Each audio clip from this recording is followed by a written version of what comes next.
Yes, you read that right. I got the a7S III for free. What's the catch?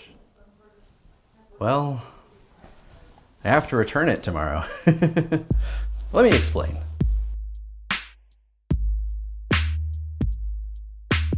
This beautiful, amazing, flippy screen camera was mine for the past 20 plus days. What I had to do was rent this from borrowlenses.com for a job I had in Haiti. Over the course of this trip, I got to really know the ins and outs of this camera. And the positives are that having a record button at the top here is absolutely incredible. All the different custom buttons is insane. And having a dial that gives you 3 custom modes for your different video settings is incredible. Performance is amazing on this camera. The footage is just crisp, it's beautiful, and honestly, it does everything right. The lenses I used for this trip were the Batis 25 f2, the Batis 85 1.8, and the Zeiss Sony 55 1.8.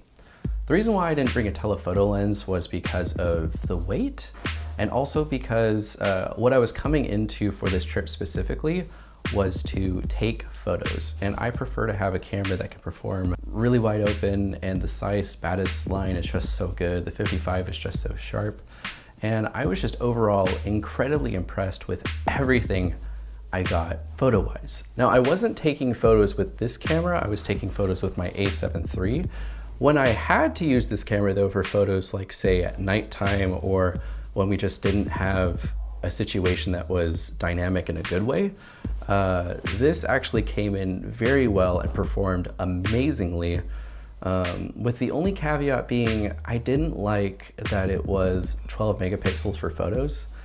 I know you can get away with that, especially with social media posting and things like that, but as a professional, I don't like that. But footage-wise, video is amazing. Some things I didn't like about this camera that I wasn't expecting was just kind of how these flaps work on this side. So on this camera, instead of having like the floppy barn doors, you have these really nice hinged compartments you can open up. And I love it, but the issue that I have is the headphone jack and the mic input jack are right next to each other, and this big flap right here makes it so that if you want to have the screen open, tilting it is not possible. And it begs the question as to why this input flap had to be as big as it was. As you can see here, like it's just the headphone input right there, and then it's just a little graphic, but there's not really anything else happening here. So I don't know why Sony chose to do that.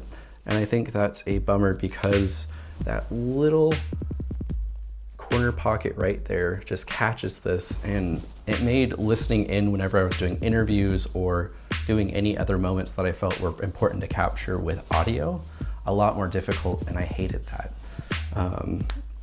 I haven't had that issue with the other cameras from Sony just because they are the classic tilt up screen that sucks, but I'm actually really fond of that screen. I really wish Sony could find a way to make the flippy screen, but also add in a hinge here so that when you tilt it up, you're able to see things just from the body, and it keeps it compact. I actually intentionally chose not to shoot in the highest quality format. I just didn't want to have to use footage that was too hard or taxing on my computer.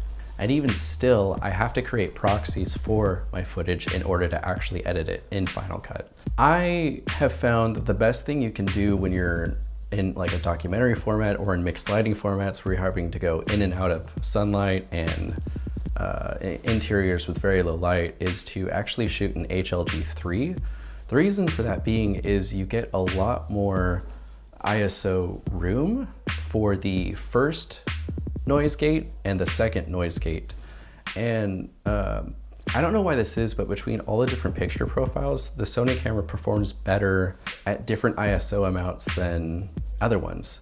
So SLG3 starts at 640 and clicks at 12,800, and HLG3 clicks at 100 and 2,000. So if I was outside and there was a ton of light, which there is in Haiti, it was like summertime basically when we were there, I would be at ISO 100, change my f-stop, and just circle between my different settings that way. But what was nice is if I went into an interior, I didn't need to be at 12,800 to see, I just needed to be at 2000 ISO. So switching it to 2000 ISO, I was able to get clean footage that looked amazing and not have to switch between all the different picture profiles or anything to perform the best with this camera. The only times I used SLG3 was when it was completely dark out, and that's when I would bump it to 12,800 and get shots that were just mind-boggling clean.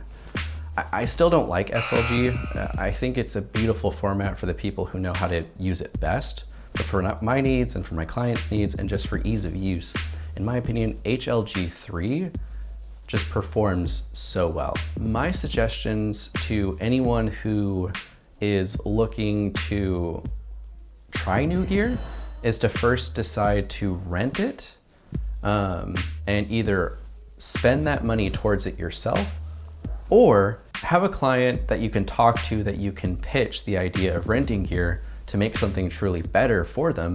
And that way they can cover the cost and you can try something before you buy it. So what's the verdict after using this camera? Well, as amazing as I think this is, I don't think for my needs and for the type of work that I do right now, especially when I'm predominantly a hybrid shooter, that this would make the most sense right now. And I also have a feeling because, you know, in a week or so, Sony is announcing something big that maybe this might be the elusive a7 IV. And if that's the case, who knows? Like, the hope is that we'll have the same menu system from this camera. We'll have maybe 4K 60 in the camera. And if that's the case, honestly, that would perform better for me, especially if it has 24 megapixels than this camera would. And it's not to dismiss the quality of what this camera can do. It's just understanding what you need first before thinking, oh, I need this. That's more important. Also, for example, I'm filming this on the a6600. And even though it's a crop sensor lens, I think it looks pretty good.